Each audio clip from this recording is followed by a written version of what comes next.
now what are we doing? Avoidant, abandonment, disorganized? Avoidant attachment. Oh, this is a fun one because this is me. Oh, okay. So a lot of behaviors in this one. Emotional independence. You like your alone time, you like your space, you can meet your own needs, you're not very needy. Difficulty with emotional intimacy or expressing emotions, fear of vulnerability falls into that as well. You need your own space. You cannot have somebody fear of enmeshment. You cannot have somebody just trying to just bomb right into your space right away. um Shorter relationships. If a relationship becomes too emotionally demanding or intense, you're out, you run away, bye, not dealing Mhm. with it. um Trying to think. You might downplay your feelings.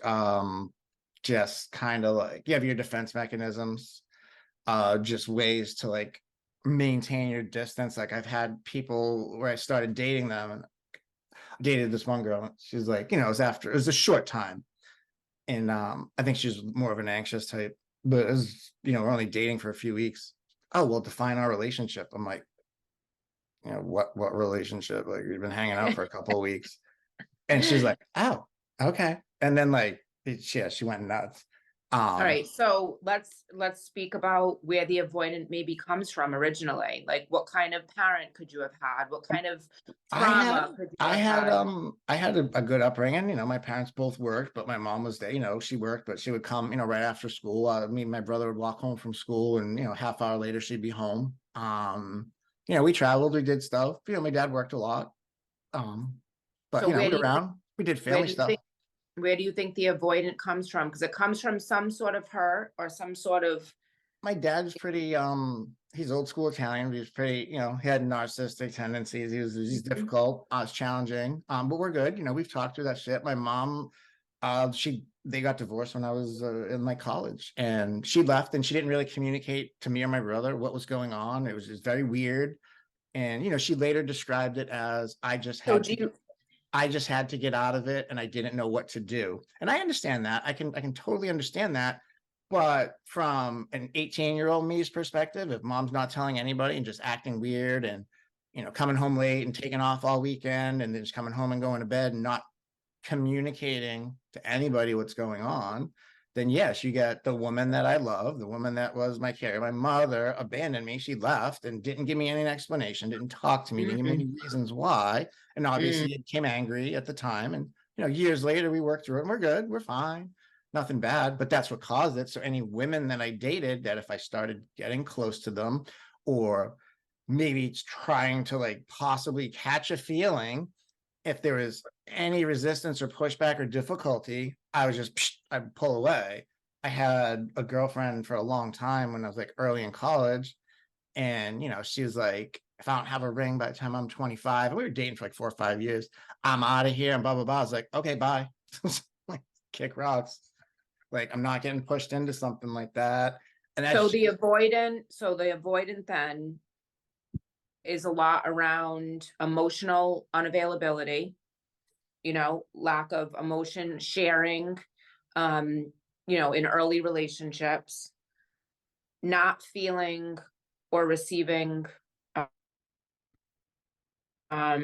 full type of love. Or maybe could it be also that was your dad, I'm not picking on you, and I just want to like talk about it so people understand. And who cares if your dad sees this? It's not anything against him, but was he emotionally tough? Like, was there criticism or something that could have, um, kind of.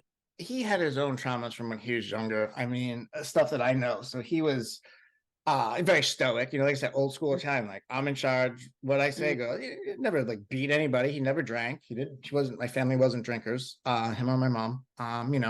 No drugs or anything like that from either of them. But he worked a lot, and he went out, to lodge meetings and stuff like that. He's in the Shiners and Masons, he did a lot of stuff. We traveled with them and met other kids and stuff. But emotional needs definitely not met from him. Not a big hugger, not a big, mm, on anything emotional to interact.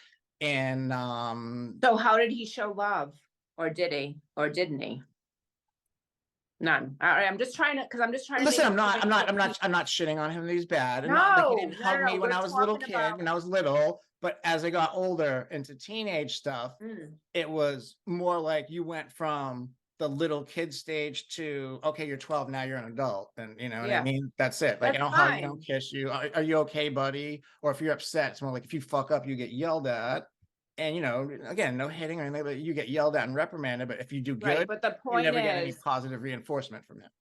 the point is, I was just trying to make a point that avoidance comes from getting the emotional love from one of our caretakers or maybe our main one. Mhm. And that's how we learn to associate with each other is by avoiding any kind of pullback or pushback or whatever is going on. So More you had my situation was more like you had to be hypersensitive to like how the day went and how he was coming home. If it's gonna be in bad mood, good mood. Again. But yeah, that's goes well, back to those are the your early relationships though. So that's what you attracted. That's how you were in your avoidance. I well, mean, yeah, that's but what that people need to. but you got that from the father figure, and then you got the mother figure that, and she was dealing with that with him as well. And that's, you know, they had their own issues between them. But when she finally withdrew from the relationship and didn't communicate with myself and my brother what was going on, where she was Yeah. at, That's now your you got learning. now, That's your so now learning. on my end, you know, you got, well, your emotional needs weren't met here. And then my mom was like, over the years, she was dealing with shit. So she wasn't as bad, but wasn't always consistent with it. You know what I mean? Meaning if she was dealing with some shit with him and But their own relationship, it's the energy we grow up with. It's what yes. we witness. And that's what we will attract in until we work on what happened and can move into a higher level of attachment. And that's basically, it's just generalized. We're not like looking at every single relationship and judging anyone. It's just it really we're the creators anyway, but when we're Mhm. young and we come into a family, that's something that I know supposedly we choose it, but as a child, you don't really have control over how you're treated. You can't really put boundaries down. There's not much you can do. But as we get older, then we have the power to take back and say, I'm not putting up with this. I'm not dealing with this. I'm putting this boundary down, whatever. Because, anxious people, or they'll even say like the avoidant um women that get stuck in like constant domestic violence. They're Mhm. like, they'll constantly attract a guy that hits them. They're like, I don't understand why you get hit all the time. Because they're in that energy, they've witnessed that and they keep dealing with that. And until you look at what's pulling that in. Well, I think a lot to do is you attract that in because Mm, that's what you associate with love. Like that's what you know. That's mhm, what you've had. Then if you get a secure person that's a nice, let's say the woman that was constantly hit, right? And has 4 relationships in a row where the guy's beating her or verbally abusive or mhm, putting her down, whatever. And then she starts dating a secure guy who's nice and who will give her mhm, space. And, you know, she doesn't text him back for the day. He's not giving a shit about where she is. And he's, you know, loving and caring and a nice guy and everything she wanted. And guess what? I don't know how to deal with this. I'm not used mm. to this. I don't know how to deal with this. The guy that So beats yeah, me, the guy that so treats me like shit, I know how to deal with that. I know how to survive in that framework. But this, I don't know what this is. I don't know how to fit in here. And then you get so them dip from the nice guy. it's uncomfortability, and we will attract what's comfortable until we realize that maybe comfortability isn't happiness, isn't love. Mhm. Just because something is familiar Familiar, you know. doesn't mean that it is healthy. And because I recreated the same relationship I had when I was young until I was like, I'm not ever creating this. And I had to look within and was like, I'm not attracting this type of person anymore. But you have to stop and take responsibility. Mhm. You can't blame. That's number one. Mhm. And then start to really pick apart, like, what am I doing? How am I adding to this? Because if someone comes to me and they're like, well, I've had 4 guys do this to me back to back in relationships, the same exact thing. What's the main common denominator? You.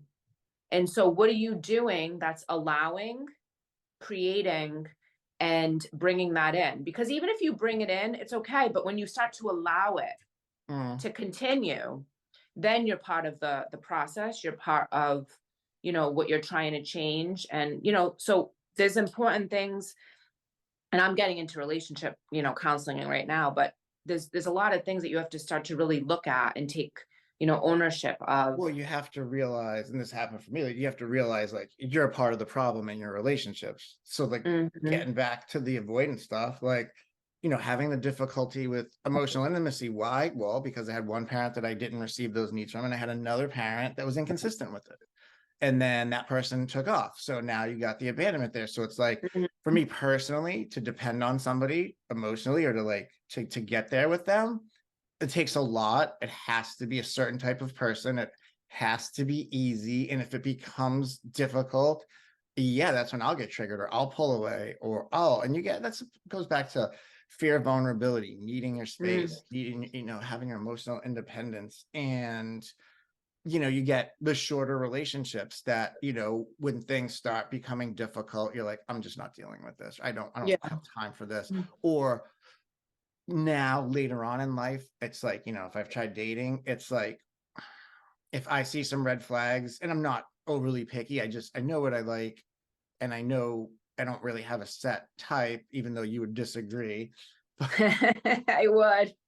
But no, I'm just saying, on an emotional level, like, if there's some red flags, if there's a lot of, I guess what you said, boundaries for me doing work and stuff like that, and just knowing what I'll stand for. Like I said, I had two relations, I had a relationship, a long-term relationship with somebody that was a very anxious person, and it just never got resolved. And it was just the constant complaining, the constant nagging, the constant need for reassurance, the constant clinginess, the constant enmeshment. I will never, ever, ever be involved with a person like that again. I just won't. Hard boundary for me, trigger me. I will not. I would rather be alone, happy and chill, and do my own thing But I than. also want to say that all this stuff that we're talking about and all this stuff that you're mentioning, people just they can go to counseling. They can, Yes, start to work on themselves. This doesn't have to be your life forever. This I is why mentioned. we're doing this, to help spread. Like, we're not picking on, oh, let me pick on my parents or you pick on your parents. We're just No. looking at reasoning because we want to help kind of spread awareness of Hmm. why we relate to each other the way we do, Yep. and how we can kind of heal like within, so we don't keep bringing about the same thing. That's all. Yeah, you don't want to keep going through those cycles like you were talking about. But both of these people that I'm referring to, the anxious people, both of them, they had their past traumas that they shared with me. And both of them, I had mentioned, like, hey, Mm. why don't you talk to somebody about this? And both people were very resistant to it. And that's a Okay. personal decision, but I threw it out there, and That was nice that you did. It was neither nice one of that them you were willing, offered. neither one of them were willing to, I guess, look at themselves, or to be like, hey, maybe I'm part of the problem here. And it's always two people. It's never, if somebody Mhm. says I was in a relationship with somebody, it was all that person. No, it Mm-mm. wasn't. No, it wasn't. No, No, it wasn't. You no, know? energy has to like interact with something to, create a feeling. We can't just, Yeah. I mean, I guess we can still keep running programs like when we're alone about past things, but at some point, you're going to take responsibility. Yeah. Um, No, absolutely. But for until you deal with that, for myself, I've done a couple of years worth of heavy inner work, and I've taken a lot of alone time, and done my own thing to get to a better place and to see these things. But like we were saying earlier, once you do that, and you can see what you were doing, and you look, it's okay to look back, to see where you've been. You don't want to dwell in the past. That'll lead you to depression, and you don't want to worry about the future, because that's anxiety. You just got to be present Mhm. and here and now. But it's okay to look back, look over your shoulder and be like, hey, here's where I made some mistakes. Let me try and learn from that and do better the next time. And that's it. And then when you get into your next relationship, like I said, I have things that I won't tolerate. I have hard boundaries with certain things. And you can be with somebody and they can trigger that for you. And then, as long as you can own it and be like, hey, what happened the other night, or whatever we're fighting about, that really triggered me. Here's why. If you're Mhm. comfortable with being open with that person, here's why. And, if the other person can't take that in and be willing to have some accountability on that, and then try and change, or try and be mindful of it in the future, and they keep repeating that behavior, that's just an exit for me, like, and not in a running away way and just ghosting somebody like, hey, sorry it didn't work out. I told you multiple times that this is a boundary, this is a trigger, this is not going to work. Yeah, That's it. if you're communicating like healthy and someone is not showing up, but they're verbally like kind of saying they are, but their actions, and you have to like you have to like give space and go away because if you're in the healthy space and someone's showing you that over and over again and they're not willing to look at it, like you said, or take accountability, we can't also pull anyone off their path and be like, well, I'm here, I'm going to pull you and yank you and put Nope. you over here. You know, No, I we will have to say like there meet was people.